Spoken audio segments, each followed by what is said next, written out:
Isang mapagpalang araw sa ating lahat. Ako ang inyong lingkod, Elijah Paul John Valdez, at welcome sa ating daily devotions. Ang ating verse for the day ay nasa mga taga-Filipos, chapter 2, verse 6 to 11. Sinasabi dito na, kahit siya'y likas na at tunay na Diyos, hindi niya ipinagpipilitang manatiling kapantay ng Diyos.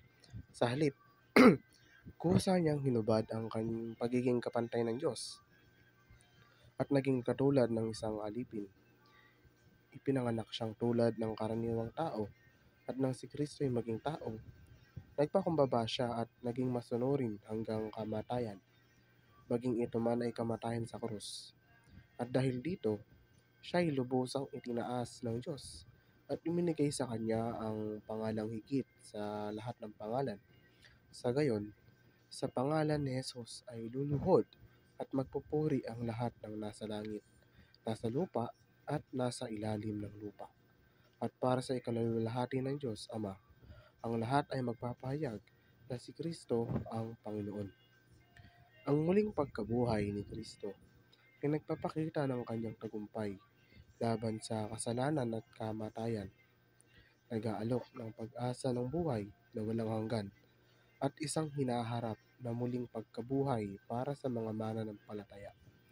Ito ay nagpapahiwatig ng pagtanggap ng Diyos sa sakripisyo ni Jesus at nagpapatunay sa kanyang pagkakakilanlan bilang anak ng Diyos. Ang pag-akyat at pagpupulong ni Kristo ay makabuluhan dahil pinatutunayan ng mga ito ang kanyang otoridad at paghahari sa lahat, kasama na ang langit at lupa, at itinatag ang kanyang pagkahari at ministeryo bilang saserdote. Ang pagbabalik ni Kristo sa kaluwalhatian na kilala bilang ikalawang pagparito ito ay isang pangunahing paniniwala sa Kristyanismo na nagpapahiwatig ng pagtatapos ng pagtubos at ang pagtatag ng kaharian ng Diyos, kung saan ang mabubuti ay mabubuhay na mag-uli at luwalhatiin.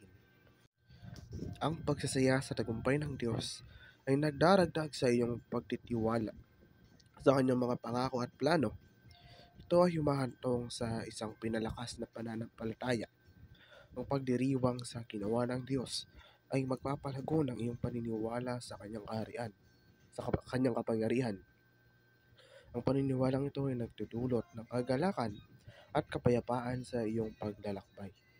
Ang pagtatrabaho para kay Jesus at pagsulong ng kanyang kaharian ay kinabibilangan ng paggamit ng iyong mga kaloob at talento upang ibahagi ang ebanghelyo. Mahalin ang iyong kapwa at gumawa ng mga alagad habang naghahangad na mamuhay ng isang buhay na nagpapakita ng karakter at mga halaga ng Diyos. Ang pag-asam sa pagbabalik ni Kristo sa kaluwalhatian, isang pangunahing paniniwala sa Kristyanismo. Ito ay kinabibilangan ng pamumuhay ng pag-asa, kahandaan sa kanyang maluwalhating pagpapakita at pagtatatag ng kanyang kaharian. Muli, ako ang inyong lingkod, Elijah Paul John Valdez, at dito na nagtatapos sa aking daily devotion.